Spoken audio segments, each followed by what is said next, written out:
ये जब ससुराल गया तो यहाँ से बहुत चीजें ले गया, मिठाई ले गया, घेवर ले गया, अच्छे अच्छे फल ले गया। और ससुराल में पहुंचा तो इसकी सासू माँ बहुत समझदार, उसने सब रख लिया और बहुत अच्छा। और जब इसके विदाई की बेला आई तो उसकी सासू माँ लेके आई क्या, एक बिनौला का फल। मुमुक्षु जीव है, उसने कहा लाला जी ये द्रव्य दृष्टि से देखो, इसमें सारे वस्त्र हैं, अच्छे अच्छे वस्त्र हैं, मैं तुम्हें भेंट करती हूं। जितने भी वस्त्र बनते हैं इसी से बनते हैं। और उसको एक बिनौला का फल देकर टीका कर दिया। बेचारा अब कुछ नहीं कह पाया और सोचता है, बोल भी नहीं पाया कुछ। कपास का टुकड़ा, बिनौला का फल, तो इतना ही देके और इतनी चीजें ले गया, उसको कोई नहीं देखा। वो तो सर्व रख लिया सासू माँ ने, और कहती है लाला जी इसी में सब कुछ है, इसी से वस्त्र बनते हैं, इसी से अच्छे अच्छे ड्रेस बनती है। अब जी जब वहां से आ गया और रास्ते में इसका दिमाग ठनक गया कि ओ मैं तो नए नए नोट खर्च करके आया था और इस देवी ने तो मुझे ठग लिया, इसने तो मुझे ठग लिया। लेकिन बड़ा होशियार था, कहने लगे इसका बदला तो लूंगा, बनिया है, तार वाला है, पतले से पतला बेचता है। कहने लगे मैं तो इसका बदला लूंगा। और घर जाके सोचता है, बुद्धि लगाई कि ठीक है, सोच लिया मन में साला आएगा, कहता है साला आएगा तब मैं इसको सबक सिखाऊंगा। और जैसे ही साला आया सावन पे तो उसने क्या किया, गन्ने मंगाए। कहां से? नेमिनाथ। कहां से? अरे सौरीपुर बटेश्वर से गन्ने मंगाए और थाल भर के रख दिया गेहूं का कि साले साहब ये देखो इसमें सारी मिठाई हैं, इसी से बनती हैं गन्ने से, और ये अनाज से सारी पूड़ी पकवान इसी से बनते हैं, तुम खाओ और स्वाद लो। वो कहता है जीजा जी क्या कर रहे, दिमाग खराब हो गया क्या? कहले दिमाग खराब नहीं हुआ बेटा, तेरी माँ ने मुझे ऐसा ही समझाया था, मैं समझ के आया हूं तेरी माँ से, वही तेरे साथ कर रहा हूं। वो कहता है जीजाजी दिमाग खराब हो गया का, तुझे मालूम होना चाहिए कि मैं शुद्ध मावा की मिठाई ले गया, घेवर ले गया, अग्रवाल की दुकान से, राजकुमार की दुकान से नहीं ले गया था, अग्रवाल की दुकान से ले गया था, जो शुद्ध मावा की शुद्ध घी की मिठाई बनती है, 700 रुपये किलो 800 रुपये किलो की ले गया था, और तेरी माँ ने एक बिनौला पकड़ाया था।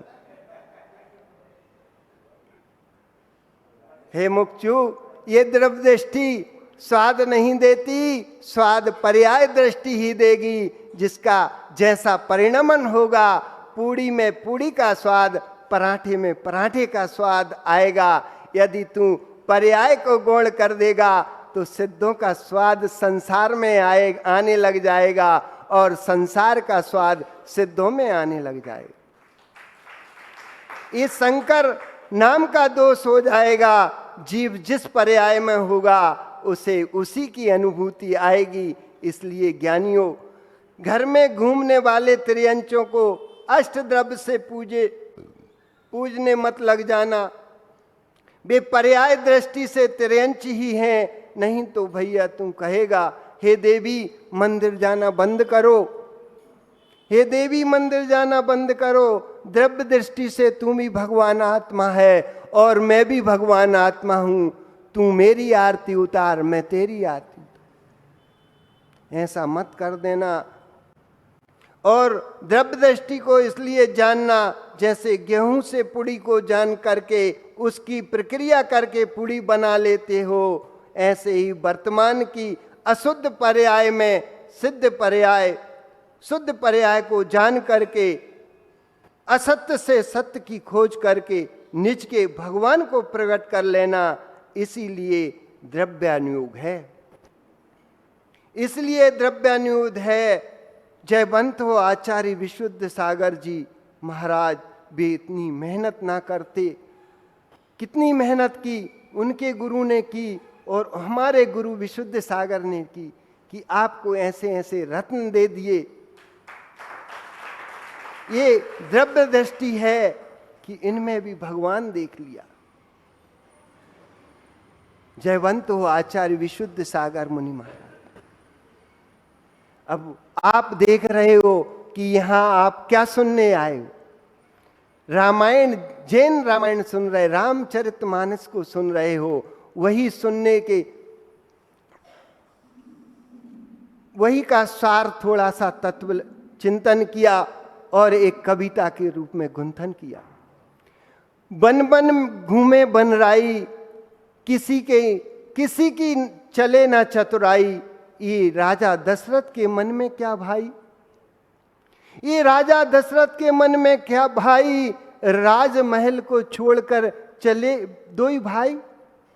कर्म का लेख मिटे ना भाई, कर्म का लेख मिटे ना रे भाई। राम लखन बन चले दो भाई, वो बीच में सोवती सीता माई, बीच में सोवती सीता माई। और जब रामचंद्र जी से प्रजा मिलने को गई, सरयू नदी पर के पार होकर वहां रात हो गई, तो सारी प्रजा वहीं विश्राम, और श्री राम ने भी वहीं विश्राम किया। प्रजा सारी सोती रहाई और स्वामी ने अपनी पीती बिसराई। और सुबह होते ही 4 बजे कि ये सब लोग साथ में चलेंगे, तो पहले ही उठ के चल दिया। प्रजा से अपनी पीती बिसराई, कर्म का लेख मिटे ना रे भाई। कार्तिक मास की बेला आई, कार्तिक मास की बेला आई। वो नंदीश्वर महापर्व की 28, नंदीश्वर महापर्व की 28। और राम लक्ष्मण सब मिलकर पूजा रचाई। पहले दिवस सीता ने रसोई बनाई। महापर्व में राम ने पहले दिवस सीता ने रसोई बनाई। जेवन टेरन आए लक्ष्मण भाई, जेवन टेरन आए लक्ष्मण भाई। तो राम लक्ष्मण से बोलते हैं, लक्ष्मण जब अयोध्या में हम थे तो हमने बिन मुनि के भोजन न पाई। आज कैसे मुनि को आहार दिए बिन चौका में जाई। आज बिन मुनि को आहार दिए कैसे चौका में जाई।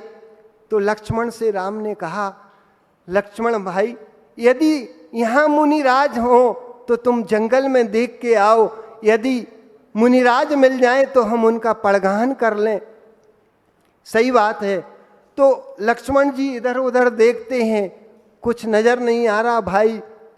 तो एक पेड़ पर चढ़ जाते हैं।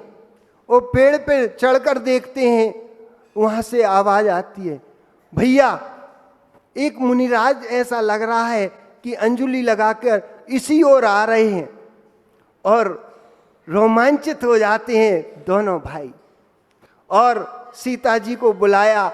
और जब तक मुनिराज सामने आ गए, अब वो कौन से मुनिराज थे वो तुम्हें साख सागर जी बताएंगे और उसके आगे का वृत्तांत सुनाएंगे। जब आज कैसे मुनि को आहार दिए बिन चौका में जाई। लक्ष्मण देखो वन में मुनिराई।